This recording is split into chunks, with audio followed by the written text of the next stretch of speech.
हज़रत अबू हुरैरा रज़ी अल्लाह ताला अन्हु रिवायत करते हैं कि आप सल्लल्लाहु अलैहि वसल्लम ने फ़रमाया, जब फ़र्ज़ नमाज खड़ी हो जाए तो सिवाय फ़र्ज़ नमाज के और कोई नमाज ना पढ़ी जाए।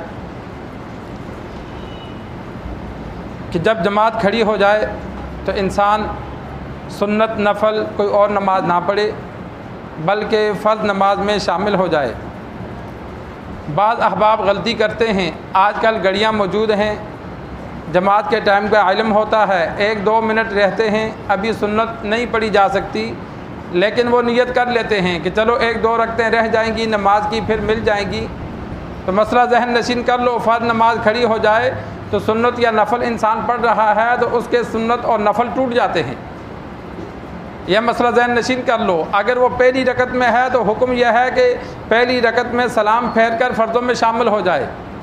एक बंदे ने नफल की या सुन्नत की नीयत बांधी, इधर से जमात खड़ी हो गई, तो अगर पहली रकत है फिर, और अगर 4 रकत सुन्नत पढ़ रहा था या नफल 4 इकट्ठे पढ़ रहा था, तो तीसरी रकत है तो फिर पहली और तीसरी दोनों रकतों के बारे में उलमा ने लिखा कि इंसान पहली या तीसरी रकत में मौजूद है तो सलाम फेरे, नमाज तोड़ दे और फ़र्ज़ों में शामिल हो जाए।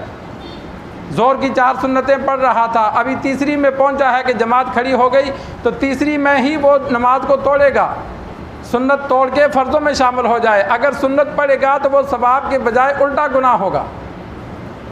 और अगर दूसरी रकत में है या चौथी रकत में है, 2 नफल पढ़ रहा है या 2 सुन्नत पढ़ रहा है या 4 सुन्नत पढ़ रहा है, चौथी रकत में पहुंच गया, तो फिर जल्दी से नमाज पूरी कर ले, क्योंकि अब नमाज मुकम्मल होने वाली है।